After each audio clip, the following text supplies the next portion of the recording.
Assalamualaikum warahmatullahi wabarakatuh. Perkenalkan, nama saya Rizkia Utami Dewi. Saya di sini akan menjelaskan tentang dampak negatif dari iptek dalam kehidupan sehari-hari di dalam bidang pertanian, bidang peternakan, dan bidang kesehatan. I got so much motherfucking design on right now. Break it down, bring it back, make it clap. I got 3 old thoughts, new guap, where that dick. Bitches on my line, and you know they come strapped, hold up. Dampak negatif dari penggunaan iptek di kehidupan sehari-hari dalam bidang pertanian, peternakan, dan kesehatan. Yang pertama, dampak negatif dalam bidang pertanian. Salah satu pengaruh negatif iptek dalam bidang pertanian adalah berkurangnya tenaga kerja petani.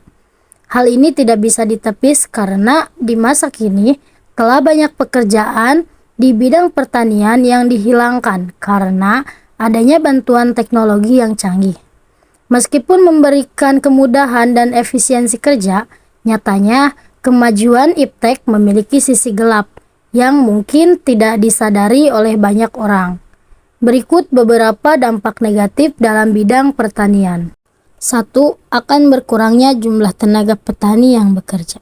Salah satu dampak negatif ini yang ditimbulkan dari penggunaan komputer untuk mempercepat proses penerjemahan adalah berkurangnya atau sedikit berkurangnya kemauan penerjemah untuk bekerja. Penggunaan peralatan dan konten canggih mengakibatkan akibat. Misalnya yaitu seperti menggunakan mesin pembajak sawah, mesin pemanen padi, mesin penanam padi, dan berbagai jenis penggunaan mesin yang lainnya di industri pertanian. Yang kedua, penggunaan pupuk kimia dan obat-obatan membunuh makhluk hidup. Nah, dari hasil penelitian yang dilakukan dalam rangka menciptakan pupuk kimia untuk kesuburan tanaman di bidang pertanian, mulailah tambahan dengan menerapkan pestisida pada tuna untuk meningkatkan kualitas tuna. Bahkan ada dampak negatifnya juga, yaitu berpotensi mengganggu tata kehidupan masyarakat dalam konteks ekonomi lokal. Yang ketiga, akan hilangnya generasi petani. Maksudnya yaitu akibat ulah iptek, pekerjaan terkait pertanian kini lebih banyak dilakukan oleh generasi muda. Oleh karena itu, jika iptek terus berkembang, kesempatan kerja atau profesional kemungkinan besar akan menurun dan tidak akan ada lagi terobosan. Yang keempat yaitu akan membuat petani mengalami ketergantungan. Maksudnya yaitu iptek telah menciptakan keuntungan finansial yang signifikan bagi pemiliknya melalui tindakan mereka. Kecanduan memanfaatkan teknologi dan akal sehat guna mencapai pesatnya pertumbuhan tanaman, penggunaan pestisida dan kimici yang menimbulkan dampak negatif bagi petani itu sendiri akan merugikan jika iptek berpengaruh pada sektor pertanian. Dan yang kelima yaitu banyaknya lahan para petani yang dijual untuk bangunan pabrik. Hal ini banyaknya kebutuhan industri sebagai akibat dari pertumbuhan iptek. Akhir-akhir ini menyebabkan lahan para petani meningkat karena para petani sangat ingin menjualnya. Hal ini akan dibangun sebagai bangunan atau bahkan gudang untuk membantu industri atau infrastruktur perdagangan untuk masyarakat umum. Yang kedua yaitu dampak negatif dalam bidang peternakan. 1. Polusi udara. Polusi udara terdiri dari bau yang sangat menyengat yang muncul dari aktivitas mikroorganisme yang terjadi pada sisa-sisa pakan atau pada kotoran-kotoran ternak tersebut. Kedua, akan mengganggu pada kesehatan. Maksudnya yaitu banyak orang yang baru saja menemukan ekosistem kandangnya yang tidak terpengaruh oleh kebersihannya.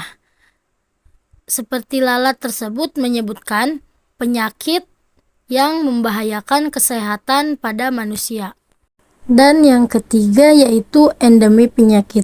Misalnya seperti penyakit flu burung yang sering dilaporkan yang disebabkan oleh virus ganas yang merupakan salah satu jenis penyakit yang sangat ganas yang menyerang populasi pada ayam. Virus tersebut sering muncul dari sumber peternakan ayam yang tidak menjaga kebersihan dan kesemutan limbah. Yang terakhir yaitu dampak negatif dalam bidang kesehatan. 1. Maraknya penyakit kanker. Untuk pengobatan alat bantu terhadap kesehatan yang semakin berbahaya saat ini memang bisa memicu pada penyakit kanker. Di sini efek samping penggunaan alat kesehatan tersebut adalah mengandung zat-zat radioaktif yang kemudian dapat digunakan untuk mengobati penyakit kanker tubular, dan itu dapat berubah menjadi kondisi akut yang cukup sulit untuk diobati. Kedua, kecanduan dan ketergantungan, yaitu selain mengurangi angka kematian, penggunaan smartphone juga dapat mengurangi kecanduan dan ketergantungan.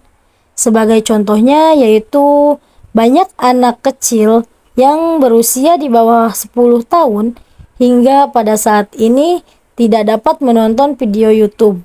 Selain anak kecil juga ada orang dewasa yang saat ini tidak dapat dengan mudah menjauhkan dirinya dari benda-benda kecil dan berjam-jam dihabiskan secara eksklusif menggunakan smartphone.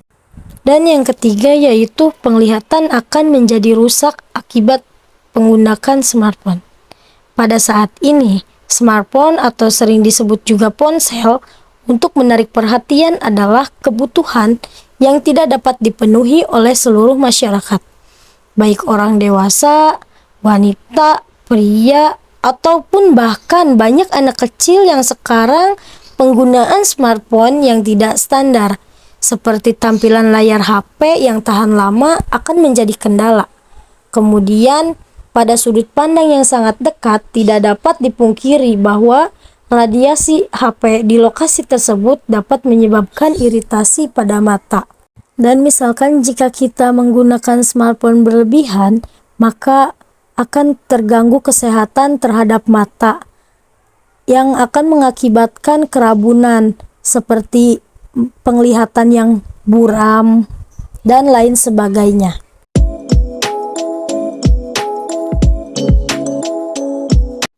Cukup sekian penjelasan dari saya, kurang lebihnya mohon maaf. Bila taufiq wal hidayah, wassalamualaikum warahmatullahi wabarakatuh.